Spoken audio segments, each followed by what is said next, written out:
हा कृष्णा, हा सागर, ही पूनम, ही प्रियंका. आज शनिवार आमच्या गावचा आठवडी बाजार असल्यामुळे विद्यार्थी संख्या कमी असायची. म्हणून आमच्या शाळेचे मुख्याध्यापक श्री अनिल देशमुख सर यांनी प्रकट मुलाखत एका व्यक्तित्वाची हा उपक्रम राबवायचे ठरवले. तुम्ही आमचे 28वे पुष्प आहात. आतापर्यंत आमच्या शाळेत विविध क्षेत्रातील अनेक व्यक्ती आलेले आहेत, जसे की नेमबाज गीता मस्के, श्रीमती महेश बोर्डे सर, असे अनेक जण आले आहेत. सर, माझा पहिला प्रश्न असा आहे की लहानपणीच्या जडणघडणीत कुटुंबाने तुम्हाला कोणते जीवन मूल्य शिकवले जे इतर कुटुंबात शिकवले गेले नसते?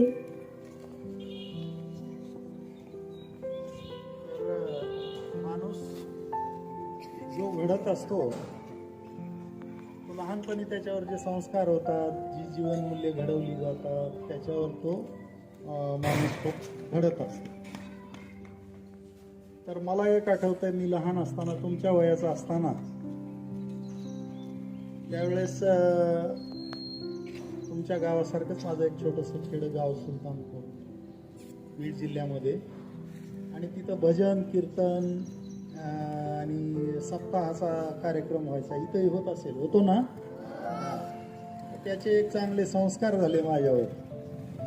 तुकारामाचे पुष्कळशे अभंग थोडे म्हणजे माहीत झाले, त्याचा अर्थही थोडाफार कीर्तनातून कळाला. पण माझ्यावर चांगले संस्कार झाले. तिथं एक संस्कृत शिकवणारे महाराज होते, विष्णुबुवा शास्त्री म्हणून.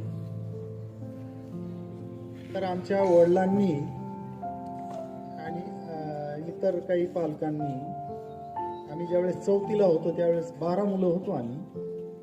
तर त्या 12 मुलांसाठी त्यांनी त्या विष्णुबुवाला आमच्यासाठी नेमलं, याच्यासाठी काही फीस देऊन की या मुलांना तुम्ही संस्कृत शिकवा. आणि त्यांनी आम्हाला विष्णू सहस्त्रनाम किती लोकांना मुलांना माहित आहे? हात वर करा. शिक्षकांना माहित असेल, मुलांना ज्याला माहित आहे ते उभा राहा, हात वर कर. त्याच्यासाठी सगळे टाळ्या वाजवा. तर ते विष्णू सहस्त्रनाम आमच्याकडून पाठ करून घेतलं, त्यांनी शिकवलं आणि पाठ करून घेतलं, पाठांतर करून घेतलं. आणि दुसरं, गीतेचा 15वा अध्याय किती मुलांनी ऐकलेला आहे किंवा वाचलेला आहे? संस्कृतचा ऐकलेला आहे. कुठला आहे तो? अध्यायाचं काय नाव आहे माहित आहे? पुरुषोत्तम योग या नावाचा 15वा अध्याय. तो अध्याय पण आम्हाला शिकवला आणि आमच्याकडून पाठ करून घेतला. हे बालपणी मला वाटतं माझ्यावर झालेले संस्कार मला आयुष्यभर पुरले, चांगले वाटले.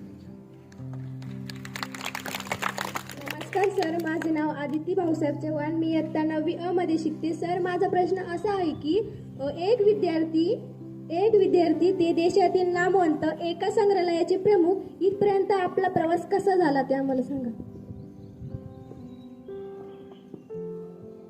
तर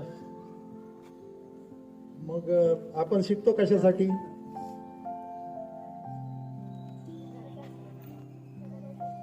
जगण्यासाठी. जगायला काय लागतं? पैसा. पैसा कधी येईल? नोकरी मिळाल्यावर. मग मी ही शिकलो. तुमच्यासारख्या छोट्या खेड्यामध्ये सुलतानपूर आमचं गाव, तिथं 4थी पर्यंत शाळा होती.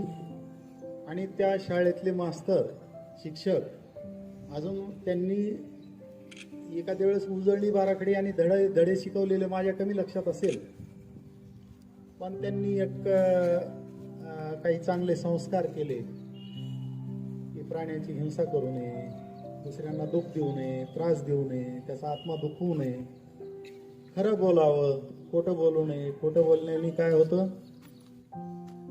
मग माणसाला खोटं बोलायची सवय लागते, आणि एक खोटं बोललं तर ते लपवण्यासाठी 10 खोटं बोलावे लागतात. मग 10 पैकी कुठलं तरी उघडं पडतं की नाही? मग ते सगळेच खोटे उघडे पडतात. त्यामुळे शक्यतो खोटं बोलू नये, कुणाची वस्तू घेऊ नये, चोरी करू नये. ते एक शिकवलं. ते काय, लोकांना आपले काही चोरीला गेलं, कुणी नेलं तर बरं वाटेल का? लोकांचंही आपण काही चोरू नये. पुन्हा त्यांनी एक आपलं शीलवान राहा आणि आपलं चरित्र चांगलं ठेवा हे एक शिकवलं. आणि सगळी मुलं जाती धर्माची सगळी एक आहेत. सगळ्यांना समानतेने वागा. मुली मुलं हे ते तुमचे सगळे भाऊ आहेत, या जातीचा त्या जातीचा, असं हे जे लहानपणी त्यांनी शाळेच्या व्यतिरिक्त ही जी शिकवण दिली तिथून आम्ही घडत गेलो. त्या शाळेत शिकलो. नंतर महाविद्यालयीन शिक्षण चौसाळ्याला झालं माझं. जिल्हा परिषद माध्यमिक शाळा चौसाळा. तर तिथं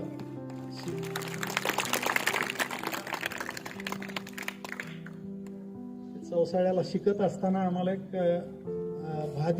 भास्करराव देशमुख म्हणून हेडमास्तर होते. आणि तुम्ही सकाळी प्रार्थना म्हणता की नाही? प्रार्थना झाल्यानंतर आमच्या शाळेत प्रार्थना व्हायची. प्रार्थना झाल्यानंतर ते किमान अर्धा तास आम्हाला बौद्धिक शिकवायचे. काय करंट इव्हेंट, जगात काय चाललंय त्या घडामोडीवर ते आम्हाला माहिती द्यायची. आणि ते एक भगवद्गीतेचे मोठे अभ्यासक होते. आमच्या शाळेवर लिहिलेलं होतं कर्मण्येवाधिकार असते म्हणून ते वाक्य लिहिलेलं होतं. आणखी आठवतं मला. ते गीतेचे फार मोठे अभ्यासक होते. मग त्या शाळेत आम्ही घडलो. त्यांनी चांगले संस्कार दिले. नंतर मी कॉलेजला आल्यानंतर आपलं नोकरीत आल्यानंतर हे सगळे आमचे शिक्षक मंडळी, प्राध्यापक, आमचे जे शिक्षक आणि हेडमास्टर रिटायर झाले. ते नांदेडला स्थायिक झाले. आणि मग आम्ही ठरवलं की आपल्याला ह्या शाळेतून जाऊन 25-30 वर्ष होऊन गेली. 30-35 वर्ष.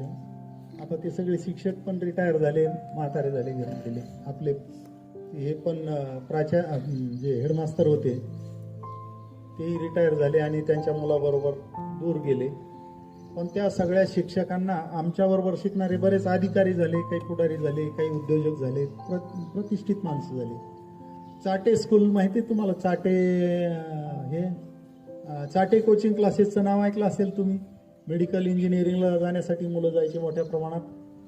ते चाटे पण आमच्या क्लासचेच विद्यार्थी, बरेच हुशार विद्यार्थी होते. आम्ही सर्वांनी ठरवलं की सगळे शिक्षक आणि हेडमास्टर आपण शाळेत बोलवायचे परत. आणि कलेक्टरच्या साहेबाच्या हस्ते आपल्या हेडमास्टरचा आणि आपल्या शिक्षकांचा सत्कार करायचा. मग दांगट साहेब होते, विभागीय आयुक्त इथं. कलेक्टरचा साहेब कोण? आपल्याला कलेक्टरच सगळ्यात मोठा साहेब माहीत असतो की नाही? कलेक्टरचा साहेब कोण? कमिशनर. मग ते आम्ही दांगट साहेबांना बोलवलं त्या शाळेमध्ये आणि सगळ्या शिक्षकांना बोलवलं. सर्वांना फेटे वगैरे बांधले. आणि कुणाची 80-85 वय झालेली, 70च्या पुढे गेलेले सगळे. आणि त्यांना छान वाटलं की मुलांनी आपली इतक्या वयात आठवण ठेवली ती. आणि मग तिथं SP पण आले, तिथले एक कलेक्टर आले, बाकी कमिशनर आले की बाकीचे सगळे येतातच. आणि मग एक छानसा आमच्या चौसाळ्याच्या शाळेत कार्यक्रम घेतला आम्ही. आणि तो एक माझ्या म्हणजे आठवणीत राहिलेला प्रसंग आहे. पुन्हा नंतर देवगिरी कॉलेजला महाविद्यालयीन शिक्षण झालं. त्याच्यामध्ये मी कबड्डीचा खेळाडू होतो. आंतर महाविद्यालयीन स्पर्धेत पुन्हा इतर ठिकाणी गेलो. नंतर महाविद्यालयीन शिक्षण परभणी इथं पशुवैद्यकीय महाविद्यालयात झालं. तिथं मी काय नंतर पुढं हुशार विद्यार्थी म्हणून काही गणला गेलेलो नव्हतो. पास होत गेलो, पण हुशार विद्यार्थी ते दुसरेच होते. पण इतर ॲक्टिव्हिटीमध्ये तिथं पण मी कबड्डीचा खेळाडू होतो विद्यापीठाचा. आणि हैदराबादमध्ये, आंध्र प्रदेशात वारंगळ इथं आमच्या स्पर्धा गेल्या होत्या कबड्डीच्या. तिथं पण आम्ही आमच्या टीमने जिंकून आलो होतो. तिथले बरेच आता इथं प्रजापती म्हणून DYSP होते, ते आमच्या टीममध्ये होते. चाटे साहेब एक PI होते, तेही आमच्या टीममध्ये होते. असे बरेच लोक ते. आणि त्याच्यानंतर सरकारी नोकरीत गेलो. वेटरनरी डॉक्टर म्हणून MPSC पास झालो. आणि पशुधन विकास अधिकारी वर्ग 1 इथं फुलंब्रीला पोस्ट आहे, तसा कोकणामध्ये माझी पोस्टिंग झाली. आणि त्याच्यानंतर शासनामध्ये 18 वर्षे नोकरी केल्यानंतर मग महानगरपालिकेत 12 वर्षे नोकरी केली, 13-14 वर्ष, आणि प्राणी संग्रहालय संचालक म्हणून 2008 साली इथं मुख्य पशुसंवर्धन अधिकारी आणि प्राणी संग्रहालय संचालक म्हणून मी जॉईन झालो.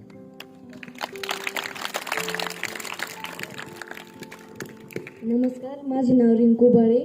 माझा प्रश्न असा आहे, सर, आम्हाला वन्य प्राणी पाहूनच भीती वाटते आणि तुम्ही तर वाघ, सिंह, हत्ती अशी अनेक प्राण्यांसोबत राहतात, तर तुम्हाला त्या प्राण्यांची कधी भीती वाटली नाही का?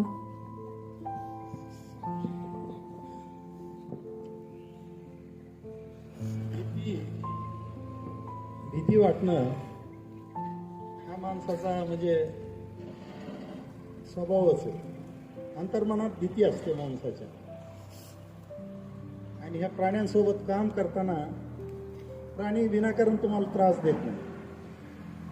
त्यांच्याकडचा जो हिंस्त्रपणा आहे, साप काय करतो, चावतो, वाघ सिंह पण पंजाने ओढून घेतात आणि हे करतात, तर शक्यतो त्यांना त्रास दिल्यानंतर किंवा त्यांच्या हद्दीत तुम्ही गेल्यानंतर ते तुम्हाला त्यांची एक टेरिटोरी असते, त्यांची एक हद्द असते. तुमच्या शाळेची हद्द आहे नाही तसं तुमच्या शाळेत आता व्यवस्थापन करतात, हेडमास्तर आहेत, शिक्षक आहेत. एखाद्या गॅरेजवाला 4 गाड्या इथं उभ्या करून ठेवल्या, तिथं बाजूला रिकामी जागा आहे म्हणून त्या तुम्हाला आवडेल का?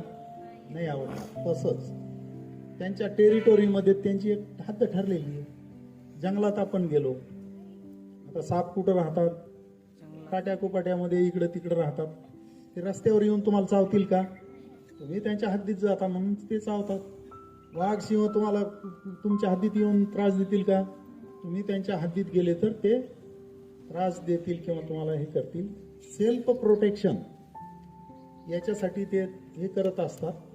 तेवढं आपण लक्षात ठेवलं पाहिजे की त्याच्या हद्दीत गेल्यानंतर इको फ्रेंडली किंवा त्याला जे आवडतं त्याप्रमाणे आपण वागलो तर ते आपल्याला त्रास देत नाहीत. तरीही पण आम्हाला साप पण आजारी पडतात आणि तेही हाताळावे लागतात, वाघ सिंह पण आजारी पडतात, तेही हाताळावे लागतात. त्याच्यासाठी आमच्याकडं एकतर स्क्वीज केजेस असतात, त्याला बंदिस्त करून फ्रीज केलं की तिथून हलू शकत नाहीत. मग त्यांना तपासता येतं, इंजेक्शन देता येतात. आणि तरीही अपघात घडतातच. आणि प्राणी संग्रहालयात काम करत असताना कर्मचाऱ्यांनाही वाघाचे काही एखादा नख लागणं, मलाही तसं म्हणजे लागलेला अनुभव आहेच तो. पण ते काय असं नाही, एक लक्षात ठेवायचं की प्राण्याच्या ते होऊन आपल्याला त्रास देत नाहीत, आपण त्यांना त्रास द्यायला गेलो ते आपल्याला त्रास देतात. सर, तुम्ही अनेक देशातील संग्रहालय बघितले आहेत, जसे की आंतरराष्ट्रीय संग्रहालय सुद्धा तुम्ही बघितले आहेत. आपल्या देशातली संग्रहालय बघितले तर आंतरराष्ट्रीय संग्रहालय आणि आपल्या देशातील संग्रहालय यात फरक काय? औरंगाबादचं प्राणी संग्रहालय किती लोकांनी बघितलंय, किती मुलांनी? हात वर करा किंवा उभेच राहा. ते मुलींनी बघितले, मुलांनी नाही बघितलेले दिसत, त्यांनी बघितले, फार कमी मुलांनी बघितले. आणि हे प्राणी संग्रहालय आपण का प्राणी जंगलातले आणून कोंडून ठेवलेले आहेत तिथं? त्याच्यामुळं प्राण्यांना तर मोकळं सोडलं पाहिजे. का आपण कोंडून ठेवले ते? त्यांना आवडतं का कुणी कोंडून ठेवलं? आपल्याला आवडतं का तुरुंगात जाणं? मग त्यांनाही आवडत नाही तसं कोंडून ठेवणं. तरी पण शासनाने प्राणी संग्रहालय का काढलेले आहे? त्याची 4 कारणं आहेत. एक कारण असं की पर्यावरणाचा किती झपाट्याने ऱ्हास होत चाललेला आहे. तुम्ही इथं जंगल उभा केलं, मियावाकी जंगल, किती घनदाट जंगल आहे. ह्याच्यात पक्षी राहतील, प्राणी राहतील की नाही, त्यांना काही हे नाही. पण झाडं तोडली तर ते कुठं जातील? ते नष्टच होतील ना. ते जंगल जसं नष्ट होत चाललंय तसं अनेक प्रजाती दुर्मिळ होत चाललेल्या आहेत आणि नष्ट होत चाललेल्या आहेत की नाही. त्याचं संवर्धन आणि प्रजनन करण्यासाठी प्राणी संग्रहालय स्थापन करण्यात आलेली आहे. दुसरं कारण की एज्युकेशन. तुम्हाला चित्रातच बघून जर वाघ, हत्ती, सिंह चित्रातच पाहिले तुम्ही तर तुम्हाला त्याच्याबद्दल काय कळेल का? प्राण्यांची जर शिक्षण घ्यायचं असेल प्राण्यांचं तर प्राणी पाहिले पाहिजेत, त्याचा स्वभाव बघितला पाहिजे, ते काय खातात ते बघितलं पाहिजे, ते वयात कधी येतात, त्यांची तिला पिल्ले झाले 4-5 वर्षापूर्वी आणि आम्ही त्याच्या नामकरणात रिद्धी, सिद्धी, समृद्धी आणि सिद्धार्थ 4 पिल्ले झाले होते. त्याच्यासाठी नामकरणाला आम्ही उद्धव ठाकरे यांना बोलवलं होतं. ते काही त्यावेळेस मुख्यमंत्री नव्हते, नंतर मुख्यमंत्री झाले, पण ते आमच्या प्राणी संग्रहालयात आले आणि मग त्यांचं नामकरण सोहळा त्या पिल्लांचा आम्ही उद्धव ठाकरे साहेबांच्या हस्ते केला होता. त्याच्यानंतर पुन्हा 2-3 वर्षांनी पुन्हा वाघिणीला, समृद्धीला पुन्हा 5 पिल्ले झाले. मग त्याचे आता 5 सगळ्या माद्याच आहेत. ते रेणुका, प्रतिभा वगैरे नावं आहेत त्यांची.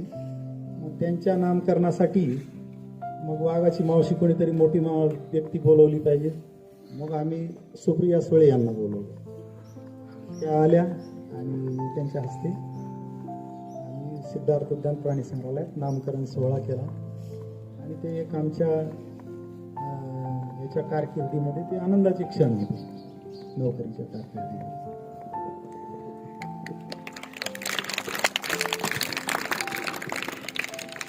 सर, माझा प्रश्न असा आहे की वेटरनरी सायन्स याच्यामध्ये शिक्षणाची संधी कशा आहेत?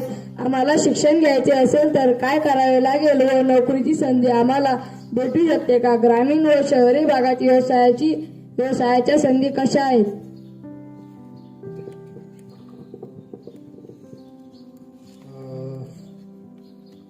वेटरनरी कॉलेज कुठे आहे तुम्हाला माहिती आहे? तुम्हाला सांगितले 4 कॉलेज आहेत महाराष्ट्रामध्ये.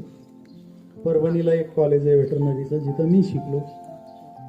मराठवाड्यात दुसरं एक वेटरनरी कॉलेज आहे उदगीरला, उदगीर वेटरनरी कॉलेज. विदर्भामध्ये एक वेटरनरी कॉलेज आहे नागपूरला, नागपूर वेटरनरी कॉलेज. आणि पश्चिम महाराष्ट्र आणि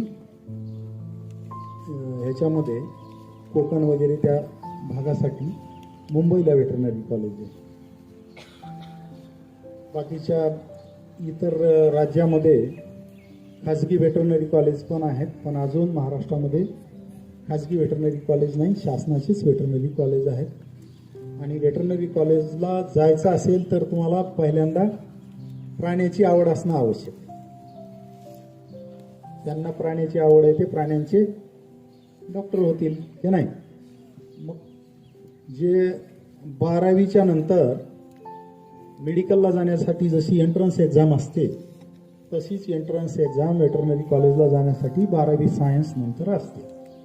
12वी सायन्सला आणि मेडिकलच्या नेक टू नेकच मेडिकल इंजिनिअरिंग वेटरनरी हे खूप म्हणजे तसे चांगले कोर्सेस आहेत आणि हुशार विद्यार्थ्यासाठी आहेत. खूप अभ्यास करावा लागतो. त्या एंट्रन्स एक्झाममध्ये पास झालात तर तुम्हाला त्या ठिकाणी प्रवेश मिळतो. 4.5 वर्षाचा तो कोर्स आहे. नंतर 1 वर्षाची एंट्रन्सशिप आहे, म्हणजे 5.5 वर्षाचा तो टोटल कोर्स आहे. तिथून तुम्ही डिग्री घेऊन बाहेर पडता. पोस्ट ग्रॅज्युएशन करायचं असेल MVSC तर त्याच्यामध्ये मेडिसिन, सर्जरी, गायनेकॉलॉजी, तर नंतर फूड हे ॲनिमल मॅनेजमेंट हे विषय आहेत. त्याच्यामध्ये सुद्धा तुम्ही पोस्ट ग्रॅज्युएशन करू शकता. नंतर डेहराडूनला एक wild life institute of India WII ही संस्था आहे. तिथं 1 वर्षाचा आणि 2 वर्षाचा पोस्ट ग्रॅज्युएट डिप्लोमे आहेत. तर तुम्हाला वन्य प्राण्याची आवड असेल तर तिथला कोर्स करू शकता डेहराडूनचा. आणि त्याच्यानंतर ते कोर्स पास झाल्यानंतर तुम्हाला शासनामध्ये पशुधन विकास अधिकारी वर्ग 1 ह्या जागेवर नोकरी मिळू शकते. श्रेणी 1च्या दवाखान्यावर अधिकारी म्हणून. नंतर जिल्ह्याच्या ठिकाणी जिल्हा पशुसंवर्धन अधिकारी, उपायुक्त वगैरे असतात. नंतर प्रमोशनने होतात ते आयुक्तापर्यंत, सचिवापर्यंत जाता येतं तुम्हाला. आणि ह्याच्या कोर्स केल्यानंतर तुम्हाला ॲनिमल हजबंडरीचे जे बिझनेस आहेत, dairy farm, poultry farm, goat farm, fishery आहेत, त्याचे उद्योगधंदे तुम्हाला टाकता येतात. प्रक्रिया उद्योगात जाता येतं किंवा ॲनिमल हजबंडरीची प्रॅक्टिस करता येते. किंवा खाजगी कंपन्या आहेत, खाद्याच्या कंपन्या आहेत, पोल्ट्रीचे जे हे आहेत चिक्स तयार करण्याचे हॅचरीज, त्याच्यामध्ये मोठ्या पगाराच्या नोकऱ्या तुम्हाला मिळू शकतात. सर, तुम्ही जंगल प्रवास केला, सगळ्यात प्रमुख संग्रहालय पाहिले, जग प्रसिद्ध नायगरा धबधबाही पाहिला. या धबधब्याबद्दल आम्हाला माहिती सांगा. तुम्ही तुम्ही जवळचे वॉटरफॉल कुठले बघितलेले आहेत? धबधबे कुठले बघितलेले आहेत? पावसाळ्यात पाऊस पडल्यानंतर पर्यटनाला जातो ना आपण, इकडे कुठं धबधबा असेल तिथं. वेरूळ, हा वेरूळला एक धबधबा आहे. आणखी गवताळ्याला धबधबा आहे. पाटणा देवीला धबधबा आहे. तसाच सगळ्यात जगातला मोठा धबधबा कुठला असेल तर तो नायगरा धबधबा आहे. तो अमेरिकेमध्ये आहे. आणि काय होतं की ते बर्फ वितळलेलं ते बर्फाचं पाणी मोठ्या प्रमाणात तिथं चालू असतं आणि खूप अमेझिंग चांगलं सीन आहे. ते प्रेक्षणीय चांगलं स्थळ आहे. आणि जंगलात तर अनेक ठिकाणी, इथं पण गवताळ्याला जंगल आहे, ते पण तुम्ही पाहिलं पाहिजे. प्राण्यांची गणना कधी करतात? कुठली पौर्णिमा? बुद्ध पौर्णिमा, कोजागिरी पौर्णिमा. तर चंद्र आकाशात असतो आणि प्राणी काय करतात, त्या याच्यामध्ये पाणवट्यावर पाणी प्यायला येतात आणि ते चांदण्यामध्ये दिसतात. तर मागच्या बुद्ध पौर्णिमेला मी आणि आमचे काही अधिकारी गवताळ्याच्या जंगलात गेलो होतो आणि त्या मचानावर रात्रभर बसलो. तिथं पाणवटा होता आणि 2-3 प्राणी तिथं पाणी प्यायला आलेले दिसले. पण आमच्याबरोबर एक वयोवृद्ध मिलिटरीतले अधिकारी पण होते. तर ते आता मी झू डायरेक्टर असल्यामुळे तिथं वन विभागाचे अधिकारी माझे मित्रच होते, ओळखीचे. तर त्यांनी सांगितलं की तुमची व्यवस्था तिथं केलेली आहे मचानावर, आणि एक सूचना देतो तुम्हाला की तुम्ही वर गेल्यानंतर सकाळी आमचा माणूस येईपर्यंत खाली उतरू नका. त्यांनी सांगितलं की खाली उतरलं तर काय होईल? नाही, काय होणार नाही म्हणे. तसं तिथं बिबटे वगैरे दबा धरून बसलेले असतील, ते तुम्हाला घेऊन जातील. तर मग आम्ही, ते काही आले नाही. मग ते गेस्ट हाऊसला थांबले. आम्ही मात्र तिथं त्या मचानावर रात्रभर थांबलो, बरेच प्राणी बघितले आणि तो एक वंडरफुल एक्सपिरियन्स होता. तर प्राणी पण दिसतात आणि इतकं पौर्णिमेचं आणि जंगलाचं सौंदर्य ते पाहण्यातच खरी मजा आहे, सांगण्यात काही नाही. खाल्ल्यापैकी कुणाला प्रश्न विचारायचे का?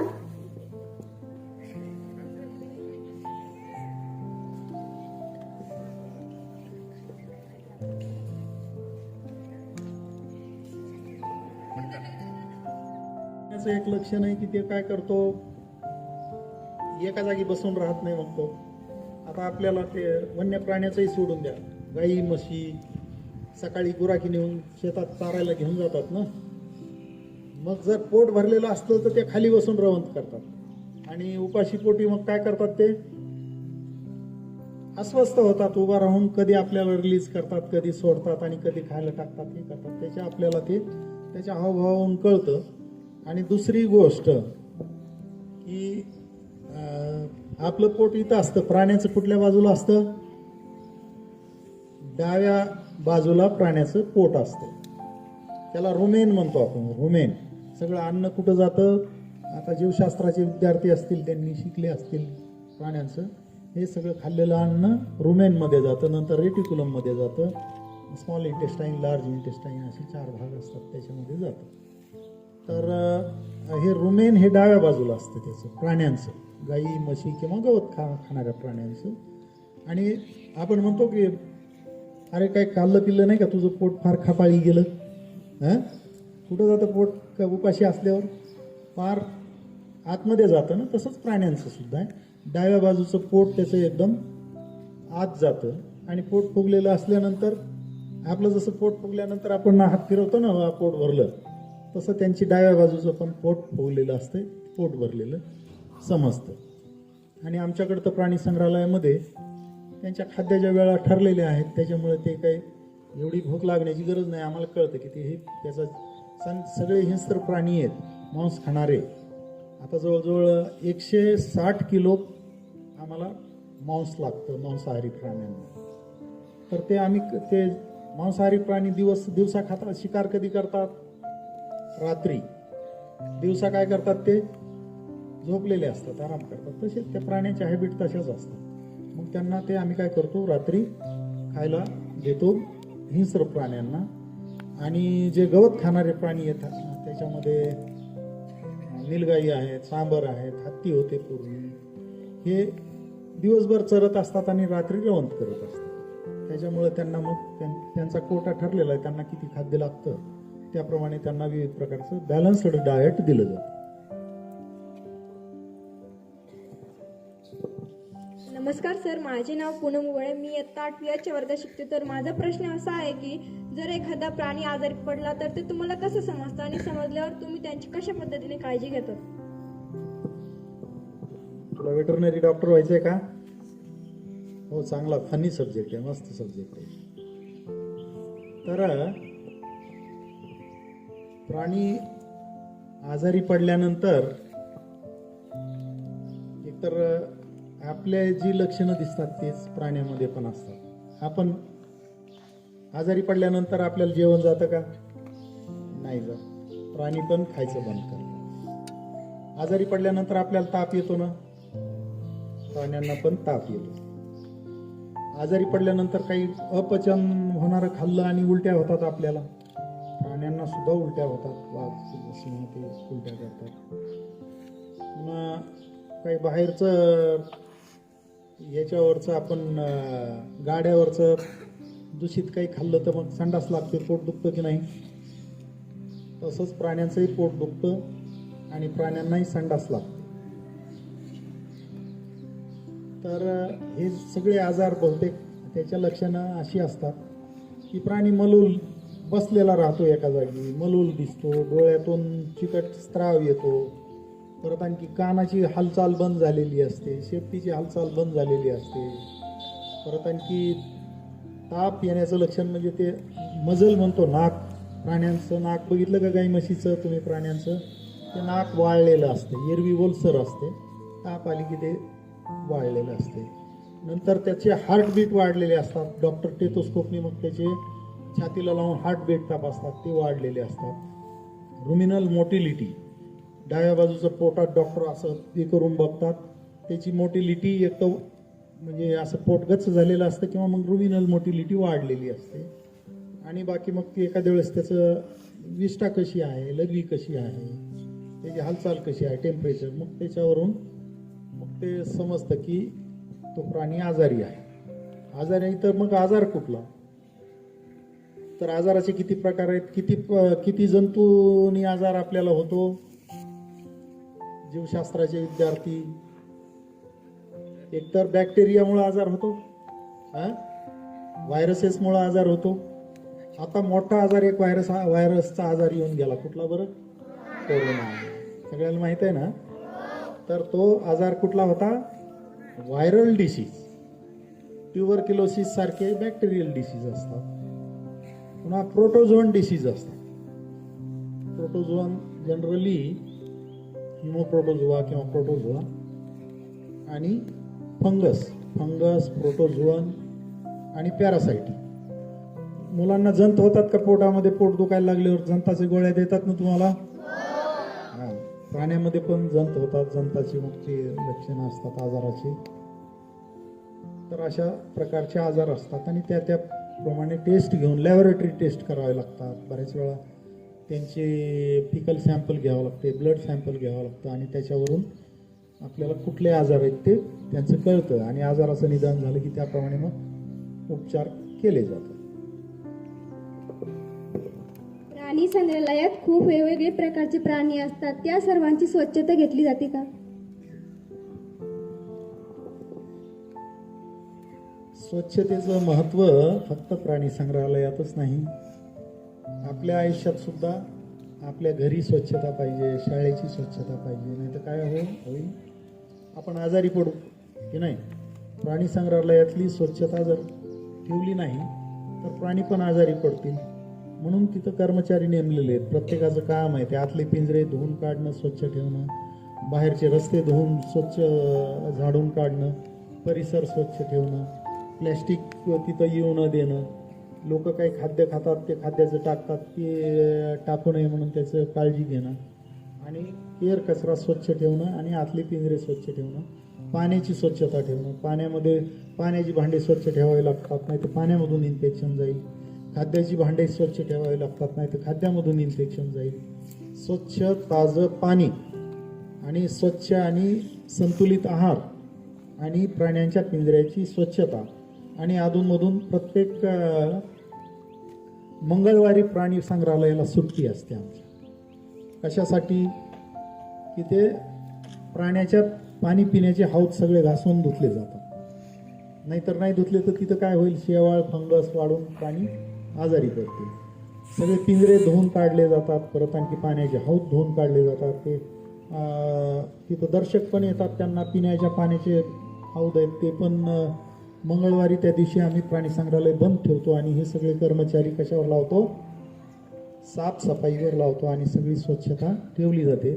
त्याच्यासाठी फिनॉल, क्रिसॉल, अल्डिपॉल, परत आणखी चुना या सगळ्या वस्तू तिथं निर्जंतुकीकरणासाठी वापरल्या जातात आणि त्याच्यामुळं प्राण्यांचं आरोग्य चांगलं ठेवलं जातं आणि तिथं येणाऱ्या दर्शकांनाही प्लीजंट वाटतं, प्रसन्न वाटतं.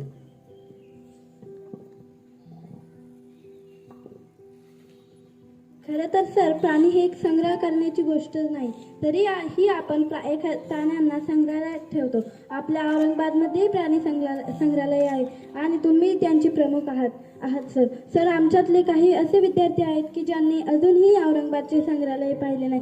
तर प्राणी संग्रहालयात नेमकं काय असतं, कसं असतं, तिथं काय आहे हे तुम्ही आम्हाला सांगा.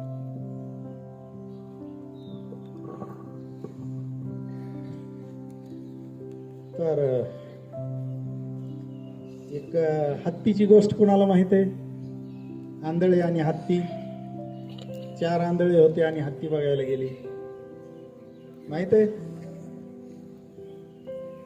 ही गोष्ट अशी की ह्याच्यासाठी गोष्ट सांगतो की आपण कल्पना करून चालत नाही ते प्राणी संग्रहालय कसं आहे. तर 4 आंधळे होते आणि ते म्हटले चला हत्ती बघायला जाऊ. चला म्हणले, गेले. मग सगळ्यांनी आता ते कसे बघणार बरं? हत्ती आपणच बघतील ना. मग एक ज्यांनी हत्तीचा महावत होता तिथंच बाजूला उभा, जो हत्तीला सांभाळायचा, मग ते म्हणले आम्हाला हत्ती बघायचा. ठीक आहे, बघा म्हणले. मग त्यांनी हत्ती बघितला असा, त्या आंधळ्या लोकांनी असंच आपण बाजूला उभं राहिले आणि चर्चा करू लागले. अरे म्हणले, काय हत्ती मुसळासारखा होता म्हणले. हा, तर ते मुसळासारखा होता म्हणल्यावर दुसरा म्हणलं नाही नाही नाही, मुसळासारखा नव्हता रे, तो भिंतीसारखा होता. तिसरा म्हणलं नाही, भिंतीसारखा नव्हता तो, तुम्ही दोघं येडे आहेत, तुम्ही हत्ती बघितलाच नाही, सुपासारखा होता म्हणला तो. चौथा म्हणला तुम्ही तुमचं तिघाचंही बरोबर नाही म्हणून, मी हत्ती बघितलाय. तो हत्ती खराटा असतो ना, खराट्यासारखा होता. तर मग ज्यांनी हत्ती बघितला होता त्या महावत त्यांनी सांगितलं, अरे तुम्ही हत्तीचं एक एक अवयवाचं सांगताय म्हणजे, सगळ्याचा मिळून हत्ती असतो.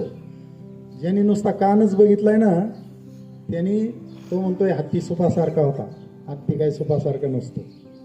ज्यांनी त्याची सोंड बघितली तो म्हणतो हत्ती मुसळासारखा असतो. हत्ती काय मुसळासारखा नसतो. तो भिंतीसारखा म्हणतोय हत्ती, त्यांनी फक्त हत्तीची पाठ बघितली, बाकी हत्ती बघितलाच नाही. आणि जो म्हणतोय तो हत्ती खराट्यासारखा असता, त्यांनी त्याचं शेपूट बघितलं, बाकीचा हत्ती बघितलाच नाही. सगळ्याचं मिळून हत्ती असतो. तसं प्राणी संग्रहालय आपल्याला बघितल्याशिवाय कळेल का? नाही. तर विद्यार्थ्यांच्या सहली प्राणी संग्रहालयात येत असतात. मग ते बारकाईने निरीक्षण करतात मुलं की वाघ चालतो कसा, तो बसतो कसा, कसा बघतो, दिसतो कसा की नाही. इतर प्राणी, हरणं किती चपळ असतात, कशी सावध असतात, ते कसे बघतात. परत आणखी साप कसे, म्हणजे बसलेला असला, शांत बसलेला असला तरी तो कसा फणा कसा काढतो आणि त्याचं सावज कुठं दिसलं तर त्याच्याकडे कसा फणा काढून बघतो. परत आणखी पक्षी आहेत पक्षीगृहामध्ये, ते कसे राहतात, मोर कसे दिसतात. परत आणि इतर पाणपक्षी आहेत तिथं, पाण्यातले राहणारे पक्षी, बगळे आहेत, ते कसे दिसतात, कसे उडतात ते आपल्याला कळेल. निलगाई, सांबर, हरिण, पुन्हा कोले, लांडगे, तरस, इमू, ससे हे प्राणी कसे दिसतात हे बघितल्याशिवाय आपल्याला कळणार नाही. त्यामुळं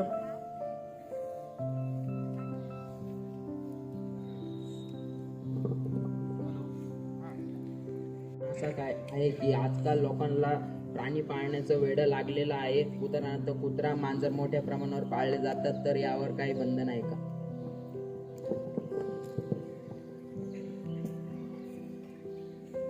प्राणी हे माणसाचे मित्र आहेत. कुत्रा मित्र आहे की नाही? आपलं संरक्षण करतो, चोरापासून संरक्षण करतो. परत आणखी बरेच कुत्रे इतके मदतीला येतात. काही घरामध्ये वर्तमानपत्र मालकाला कुत्रे आणून देतात. रात्रभर ते जागे राहतात, चोरापासून संरक्षण करतात. नंतर काही कुत्रे इतके लाडके असतात की ते मालकाच्या पायापासून हलतच नाही. ते आपण जितकं प्रेम करावं त्या प्राण्यांना तितकं ते आपल्याला प्रेम करतात. काही मांजरी अशा असतात, त्या ज्या खेड्यापेड्यात तुमच्या आजी आई असेल, ती जर दूध तापीत असेल तर ती मांजर तिच्या पायात घोटाळते, सतत म्याव म्याव करत राहते की नाही. हे प्राणी पण माणसावर, तुम्ही जसे तुमच्या आईवडिलावर प्रेम करता, भावावर प्रेम करता, परत आणखी मित्रावर प्रेम करता, तसे ते प्राणी पण तुमच्यावर प्रेम करतात. आणि ते प्राणी पाळण्यासाठी काही बंधन नाही, पाळलेच पाहिजेत. त्यांना तुम्ही नाही पाळलं, खाऊ पिऊ नाही घातलं तर ते कुठं जातील? पण म्हणून त्याला कुठली नियम नाहीत असं नाही. शहरामध्ये कुत्रा पाळायचा असेल तर त्याला ठेवण्यासाठी तुमच्याकडे जागा आहे का? शेजाऱ्याला त्या तुमच्या कुत्र्याचा त्रास होणार नाही, शेजाऱ्याला चावणार नाही, याच्यासाठी त्याचं लायसन काढून घेणं आवश्यक आहे. आणि कुत्रे काय होतात, पिसाळतात ना. पिसाळलेला कुत्रा चावल्यावर मग काय करावं लागतं? इंजेक्शन घ्यावं लागतात. आणि जर इंजेक्शन नाही घेतलं आणि माणूस पिसाळला तर मग त्याला काही इलाज आहे का? काही इलाज नाही, तो मरतोच माणूस. त्यामुळं लायसन घेतानाच आम्ही ते कंपल्शन केलेलं आहे की कुत्रा लायसन घेताना त्याला लस टोचून घेतली पाहिजे की नाही. प्राण्यांना पण लसी टोचल्या जातात ना, इथं डॉक्टर येतात ना खेड्यापाडी लस टोचण्यासाठी. प्राण्यांना, पक्ष्यांना सुद्धा वॅक्सिनेशन आहे. पोल्ट्री फार्ममध्ये त्याच्यामध्ये RD, FP, लासोटा वगैरे, गंबोरो, या लसी पक्ष्यांना सुद्धा आहेत, प्राण्यांना सुद्धा आहेत, पाळीव प्राण्यांना सुद्धा. त्यांनाही जंत होतात तर डिवर्मिंग केलं पाहिजे आणि रोग प्रतिबंध करून घेतला पाहिजे. त्यांना पुरेशी जागा दिली पाहिजे.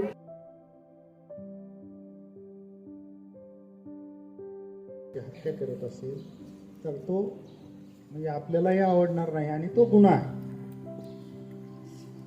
तर गोवंश हत्याबंदी कायदा आपल्या देशामध्ये लागू झालेला आहे. तुम्हाला माहिती आहे का? महाराष्ट्रामध्ये गायीची हत्या करण्याचा प्रतिबंध सरकारने केलेला आहे. त्याच्यासाठी जर कोणी अशी हत्या करत असेल तर त्या गुन्ह्याखाली, गोवंश हत्या प्रतिबंध कायद्याखाली, त्याला 7 ते 10 वर्षाची शिक्षा जर ते कोणी असं कृत्य करत असेल तर तो गुन्हाच आहे. आणि दुसरेही कायदे असे आहेत की prevention of cruelty to animals, प्राणी संरक्षण कायदा किंवा प्राण्यांना त्रास न देण्याचा कायदा. पुन्हा जंगलातल्या प्राण्यांसाठी पण कायदे आहेत. त्यांनाही कोणी दगड मारू नयेत, प्राण्यांना मारू नये, गुन्हा आहे की नाही. तर वाईल्ड लाईफ प्रोटेक्शन ॲक्ट, तो पण कायदा आहे. वन विभागाच्या अंतर्गत त्याची अंमलबजावणी केली जाते. हे सगळे कायदे शासनाने घालून दिलेले आहेत. ते कायद्याचं उल्लंघन केलं तर त्याच्या जबर शिक्षा आहेत. आणि त्याच्यामुळं असं कृत्य कोणी करत असेल, प्राण्यांची, शेड्यूल्ड ॲनिमलची हत्या कोणी करत असेल, अनशेड्यूल्ड ॲनिमल, गाईची वगैरे किंवा बैलाची, तर तो गुन्हा आहे. त्याच्याखाली मग त्याला जेलमध्ये पोलीस पकडून नेतील आणि जेलमध्ये टाकतील. पण मग कत्तलखान्यात प्राणी मारले जातात की नाही. तर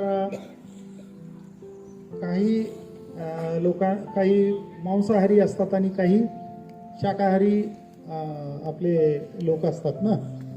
जे मांसाहारी आहेत ते मांसाहार कायद्याने बंद केलेला आहे का? ज्याला आवडतं ते मांसाहार पण करतील, खातील ते नाही. पण त्याचे सुद्धा कायदे आहेत. मग त्याच्यासाठी कत्तलखाने काढलेले आहेत. पण कत्तलखान्यामध्ये कुठली जनावरं मग मारली जातात आणि कशी मारली जातात. तर कत्तलखान्यात म्हणजे जनावराला तडपून मारू नये, त्याला बेशुद्ध करावं आधी आणि नंतर मारावं, म्हणजे त्याला वेदना होणार नाही. दुसरी गोष्ट, प्राण्यांना एकतर पाणी 24 तास उपलब्ध म्हणजे तहानलेलं ठेवून मारू नये. आता कुठले प्राणी मारले जातात? कोंबड्या, बकऱ्या खाण्यासाठी, आणि काही प्रमाणात हेले, गाईचे जे आपलं म्हैशीचे रेडे असतात ना, ते रेडे पण काही आता काही याच्या समाज मोठ्या जनावरांचं मांस खातात. तर ते म्हैशी आणि रेडे त्यांना कापण्याची परवानगी दिलेली आहे, पण ती म्हैस गाभण असू नये, ती म्हैस प्रजननक्षम असू नये, दूध देण्याच्या कामाची असू नये, दुधाळ म्हैस असू नये. भाकड, म्हाताऱ्या झालेल्या आणि प्रजनन क्षमतेतून गेलेल्या अशा म्हशी आणि हेले ही कापण्याची डॉक्टरांनी तपासून द्यायचं की ही त्या कामाचं नाही, कापून खायला हरकत नाही. नंतर अशा यांना परवानगी दिली जाते. कोंबड्या, बकऱ्या त्यांना पण खायला परवानगी दिली जाते. पण जे मॉडर्न स्लॉटर हाऊसेस आहेत, आधुनिक कत्तलखाने आहेत, त्याच्यामध्ये एक सुविधा असते की त्यांना आधी बेशुद्ध केलं जातं त्या प्राण्यांना आणि नंतर त्यांना कापलं जातं. त्यामुळे त्यांना वेदना होत नाही. आणि तडकून प्राण्यांना मारून जर ते खाल्लं तर ते सुद्धा अन्नवाट त्याच्यामध्ये येईल आणि त्याच्यामध्ये तशीच हिंस्र वृत्ती निर्माण होईल की नाही. त्याच्यामुळं आधुनिक कत्तलखान्यात ज्यांना खायचं आहे त्यांनी आधुनिक कत्तलखान्यात कापलेलं मांस घेणं आवश्यक आहे. आणि शाकाहार तर सगळ्यात चांगला की नाही, शाकाहार उत्तम आहार. कारण हे आपण शाकाहार खाल्लेलं किती तासात पचतं? 6 घंट्यामध्ये शाकाहारी अन्न 6 घंट्यात पचतं. मांसाहारी अन्न खाल्लं तर त्याला 36 तास लागतात पचायला. मग मांसाहारी खाल्ल्यानंतर मग पोट गच्च होतं, पोट दुखतं, परत आणखी हे होतं ना. त्याच्यामुळं शाकाहार उत्तम आहार, आरोग्य निरोगी राहण्यासाठी. पण प्राणी खाद्य जे अंडे आहे, दूध आहे, आपलं अंडे, मांस, मासे याच्यामध्ये प्रोटीन असल्यामुळं आणि प्रोटीनची कमतरता असेल तर डॉक्टरसुद्धा ॲडवाईज करतात की तुम्ही अंडे खा किंवा मांस. मग कुणीतरी एखाद्या म्हातारीला धडकतो आणि मग ते म्हातारी पडते, शिव्या देते. ती काय म्हणते? मूर्खा, तुझं लक्ष कुठं होतं की नाही? आपलं लक्ष तिथं नसतं म्हणून जे बिबट्या त्यांनी पाळले होते की त्यांना आता वेळेवर खायला प्यायला मिळाल्यानंतर त्यांना त्यांच्या त्या नैसर्गिक आयुधांचा कधी वापर करायची गरजच पडत नाही. ते नख्यांचा वापर करणं किंवा त्या जबड्याचा वापर करणं काही गरज पडत नाही. पण मग म्हणून ते माणसाळलेत का, की इतके माणसाळे की त्यांच्या, आता मी बघितलं, आपण पिक्चरमध्ये बघतो किंवा वाचलेलं पण आहे की त्यांच्या जबड्यात हात घालणं, मान देणं सुद्धा ते करतात आणि ते त्यांना काहीच म्हणजे इजा करत नाही. आता हे डॉक्टर प्रकाश आमटेंच्या बाबतीत झालं. समजा आता बऱ्याच ठिकाणी आता तसं कोणी करणार नाही, पण मला एक शंका आहे की आता ऊसाच्या फळामध्ये वगैरे बिबट्यांचे बछडे सापडतात. तसा आपल्यापैकी जर कोणी प्रयत्न केला, घरी आणलं त्याला आणि मांजरीसारखंच त्याला छान प्रेमाने वाढवलं, तशीच त्याची सगळी ठेवली तर तो कधीच आपल्याला इजा करणार नाही का, किंवा त्याचा काही आपल्याला त्रास होणार नाही का? चांगला प्रश्न विचारला मॅडमनी. वन्य प्राण्यांचे बिहेवियर हे अनप्रिडिक्टेबल असतात. त्यांचं जे वागणं आहे ते तसे का वागले ते तुम्हाला सांगता येत नाही आणि ते हिंस्त्र होणारच नाहीत असं नाही. आपले बऱ्याच ठिकाणी असे अपघात झालेले आहेत. याच्यामध्ये सुद्धा सर्कशीमध्ये सुद्धा की त्या वाघांनी, त्या सिंहांनी त्या केअरटेकरवर अटॅक केलेले आहेत, खेळत असताना त्या अटॅक केलेले आहेत. बऱ्याच वेळा साप पकडणाऱ्या लोकांना, साप पाळणाऱ्या गारुड्यांना साप चावलेले आहेत. प्राण्यांच्या संगतीत राहणाऱ्या प्राण्यांना, आणि त्या बाबा आमटेच्या तिथं, त्या प्रकाश आमटेच्या तिथं 4 दिवस आम्ही राहिलो होतो त्यांच्यासोबत. त्यांना पण बऱ्याच वेळा असं जखमा वगैरे केलेल्या आहेत प्राण्यांनी, पण असं रागावून नाही. पण त्यांना त्यांचं एखाद्या वेळेस त्यांना बसायचं आहे, शांत बसायचं आहे. आणि त्या मालकाला वाटतं त्यांनी इकडं आलं पाहिजे माझ्याकडं, मग त्यांच्या मनाच्या विरुद्ध त्यांनी बोलवलं, त्यांना राग येणार नाही का?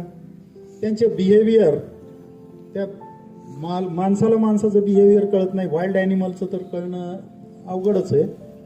पण पुष्कळसे प्राणी हे वाईल्ड ॲनिमल आहेत, ते लहानपणापासून जर हातावर वाढवले तर त्यांना माणसाच्या भावना समजतात, पण माणसाला मात्र त्यांच्या भावना समजत नाहीत, म्हणून बऱ्याच वेळा अपघात होतात. कारण वाईल्ड ॲनिमलचे बिहेवियर हे अनप्रिडिक्टेबल आहे, त्याचं प्रिडिक्शन आपल्याला करता येत नाही. ते तसे का वागले, त्याच्या पाठीमागचं जे सायन्स आहे, तर इतक्या खोलात आपल्याला जाण्याची एवढी आपली हे विकसित झालेली नाही. ठीक आहे, आणखी संपले प्रश्न? आणखी कोणाचे असेल?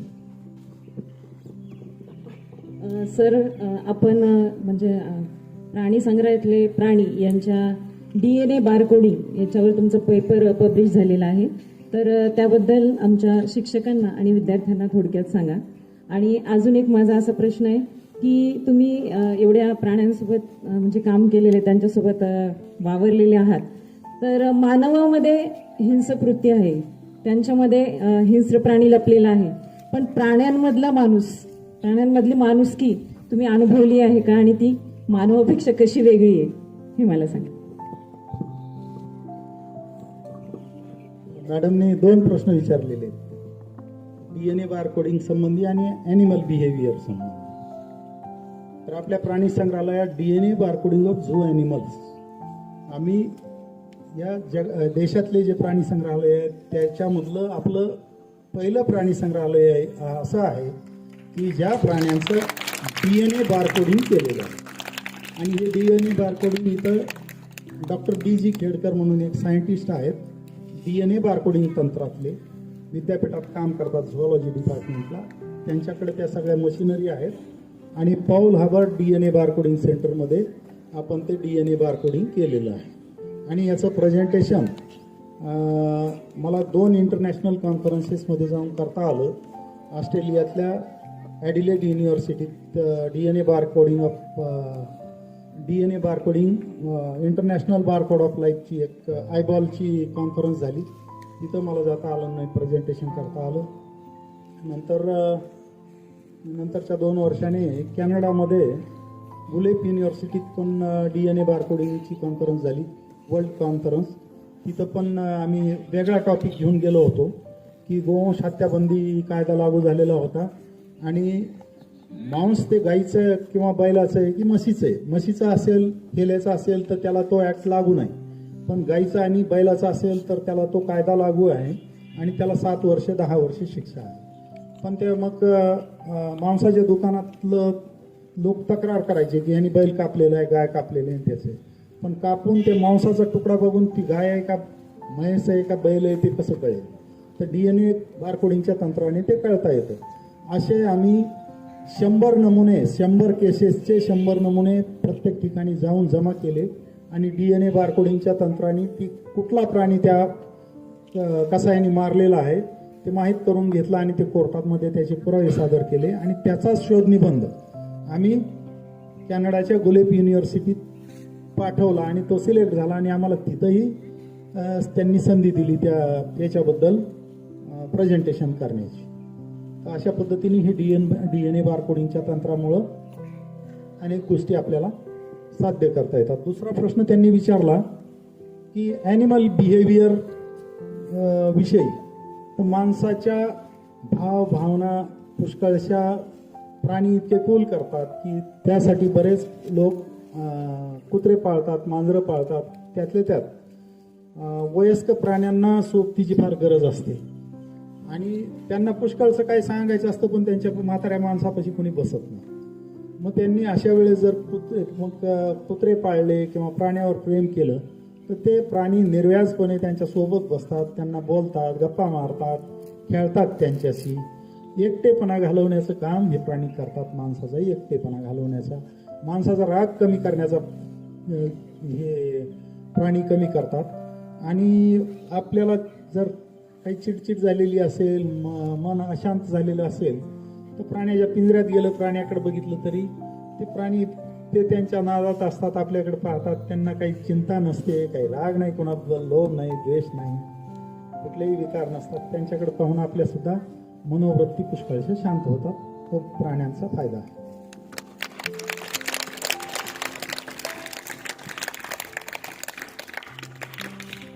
नमस्कार सर, माझे नाव साक्षी भाऊसाहेब बेळकर. मी आता 10वी ब मध्ये शिकते.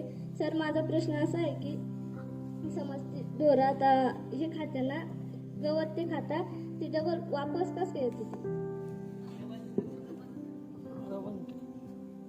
तर हे प्राणी गवत मिळेल ते अन्न भरभर खाऊन टाकतात की नाही, आणि मग ते पोट भरल्यानंतर झाडाखाली किंवा निवाऱ्याला येऊन बसतात आणि पोटात जे जमा केलेलं अन्न आहे ते त्यांनी चावून खाल्लेलं नसतं. मग त्यांना रवंत हे करतात, रुमिनेशन म्हणतात. त्यांना ती ईश्वराने देणगी दिलेली आहे की पोटातलं अन्न मग ते जमा केलेलं ते नंतर सावकाशपणे चावून नंतर गिळतात आणि नंतर ते पचतं.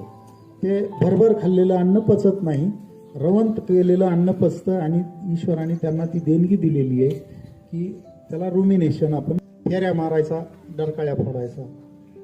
आणि मी जर कुठं सुट्टीवर गेलो, 2-3 दिवस नाही दिसलो तर जरा अस्वस्थ व्हायचा. तो गुड्डू एक आमचा चांगला मित्र झाला होता. तो एक गेल्यानंतर फार मला दुःख झालं तसं.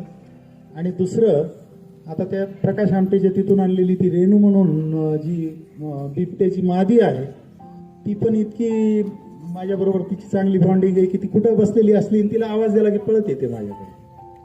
आणि मग तिला असं कानाला खाजवलं, शेपटीला खाजवलं, तिला स्पर्श केला की तिला बरं वाटतं. कारण प्राण्यांना सुद्धा स्पर्शाची, म्हणजे ओळखीच्या स्पर्शाची हे असते, काय म्हणतो, ओढ असते.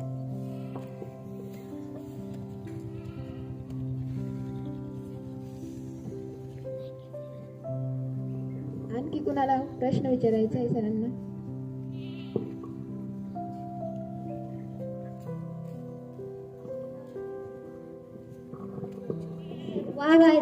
वाघाचं आयुष्य किती? वाघाचं आयुष्य बरं का, आपलं आयुष्य किती असतं, 100 वर्ष, तसं वाघाचं आयुष्य असतं 20 वर्ष. पण ते 15 वर्षाचे झाले की म्हातारे होतात. म्हणजे 75 वर्षाचा आपण म्हाताराच म्हणतो ना, तसं वाघ 15 वर्षाचा झाला की म्हातारा झाला असं आपण समजतो.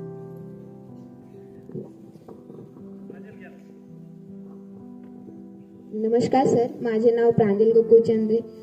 श्री डॉक्टर नाईकवाडे सर आपल्या सर्वांसोबत संवाद साधून अतिशय सुंदर वाटलं सर.